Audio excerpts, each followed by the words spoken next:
नमः शिवाय। नमस्कार दर्शक बंधु से भगवान शंकर को स्मरण कर आज कार्यक्रम आरंभ करवा वैदिक ज्योतिष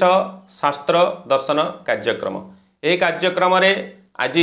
आलोचना करवा एक सुंदर विषय वस्तु जहाँ समस्तंकर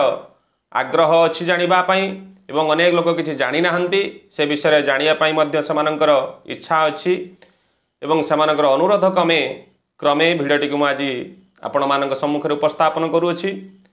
अनेक लोक आम जितेबले ज्योतिष शास्त्र कथा कहूँ गोटे लोकर भविष्यतर कथा विचार करवा बा प्रेडिक्शन करवा तेबे तार जातक बा लग्न कुंडली बा राशिटी को आमे पचारि थाउ। एही भितरे अनेक लोकंकर गोटे समस्या से माने तांकर भूल वशत हो बा अज्ञात वशत हो से माने तांकर जीवनर जो प्रमाण पत्र जहाँ कि जातक रूप से आम वैदिक जुगरे ग्रहण करा जाइतिला सेठी को सेमाने करि नथांती बा राशि नक्षत्र मध्य जानी नथांती जहाँ कि सेमाने पर मुहूर्त विभिन्न प्रकार समस्या असुविधा हेले मध्य ज्योतिष शास्त्र द्वारा सेमाने किछि साहाय्य बा उपकृत प्राप्त करि पारि नथांती कारण सेमानंकर राशि एवं नक्षत्र जणा नथाए। तेबे एही क्रम रे आमे आसंतु आज सही विषय आलोचना करिबा नामरू किपरि आमे राशि नक्षत्र प्राप्त करिबा। सर्वप्रथमे आपण जानि रखंतु पिलाटी जन्म होला मात्रे आमे आमर परंपरा थिला आमे जाई ज्योतिषंक पाखरे गणना करुथिलु जे पिलार राशि नक्षत्र कौन अच्छी लग्न कुंडली ग्रह मानकर स्थिति कौन अच्छी एवं तार नाम अक्षर कौन अच्छी नाम अक्षर टी उठिला परे गणना कर सारा पर आम से नाम अक्षर ही पिलाटीर नामकरण करा जाइता है एवं से ही नामरू नहीं आम राशि नक्षत्र मध्य प्राप्त करि परिबा जहाँकि यह संपूर्ण सठिक होता है। तेबे किछि कांश लोक मानकर से मध्य गणना भी करा जाई नथाए एवं राशि नक्षत्र से माने जानी मध्य नथांती किंतु नाटी थाए जहाँ कि तांको अनुमानीय भाव में तांको नामटी को तांकर इच्छा मुताबक दे दिया जाइए। तेबे मध्य सेही नामरू मध्य राशि नक्षत्र विचार करिले मध्य सुफल प्राप्त करा जाई पारे कारण शास्त्र कहा जाइछि गोटे व्यक्ति विशेष को जेतेबेले गाढ़ निद्रा शुई जाइछि बा कौन सी दूर स्थान अच्छी जो नाम डाकिदेले से सांगे सांगे पछकू फेरी चाहिए से ही नामर ही राशि नक्षत्र बाहर कराए। आपण जानिथिबे विशेषकर बापा माँ माने पिला माननकु जो श्रद्धारे जो ना डाकती से ही ना रे ही राशि नक्षत्र बाहर करिवार उचित कारण जो नाटी शुणिले सी सचेतन होई उठे ठीक से ही ना रे राशि नक्षत्र आपण बाहर करिवे। तेबे आसंतु मु आज सेही विषय रे आपण मानक सम्मुखरे आलोचना करूची आपण केउ नाम अक्षर रहिले कौन राशि हुए सेही विषय रे आज आलोचना करिबा। आपण देखंतु सारणी को मु आपणक सम्मुखरे उपस्थापन करूची आपण मध्य लेखि रखि पारिबे। एई सारणी आपण आपणकर अक्षर मुताबक राशि कौन रहिबो आपण जानि पारिबे। मेष राशि जेतेबेले आपणकर राशि अक्षर चू चे ला लो ली लू ले लो एवं अ रहुची आपण जानिबे आपणकर मेष राशि रहिबो एवं जेउ मानकर ई उ ए ओ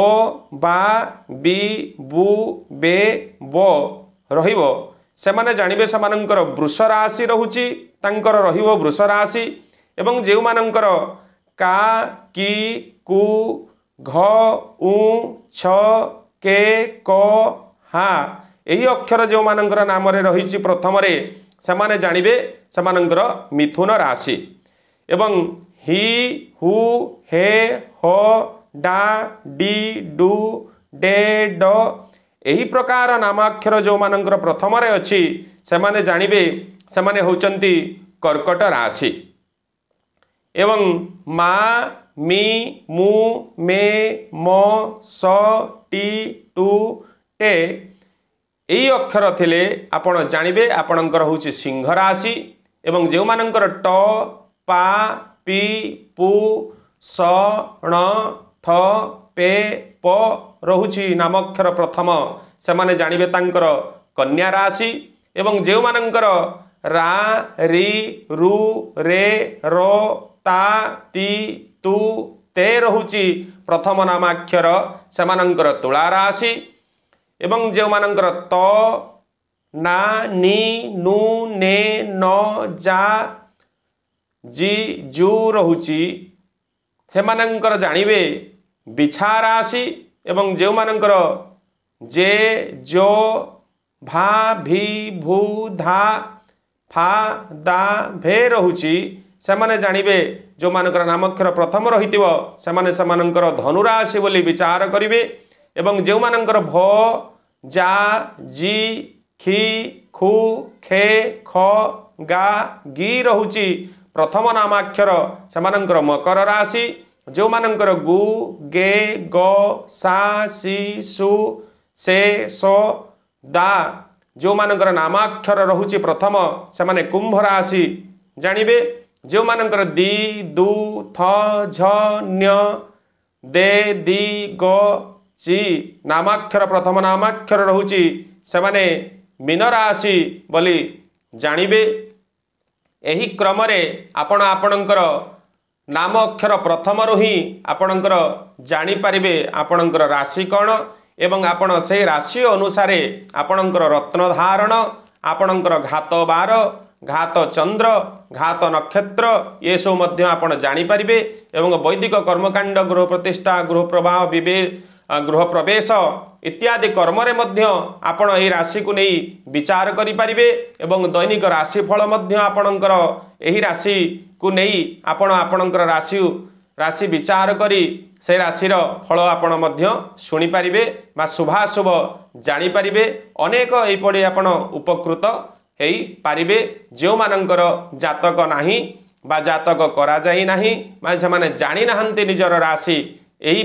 प्रक्रिया रे आपण माने आपणकर राशि जानी पारिबे एवं उपकृत हेबे। तेबे दर्शक बंधु भिडियोटी को ये संपूर्ण कली पुणी थारे आपण मानक सम्मुख रे एक नूतन विषय वस्तु सहित रे उपस्थित हेबी सेते बेले जाए ओम नमः शिवाय जय जगन्नाथ।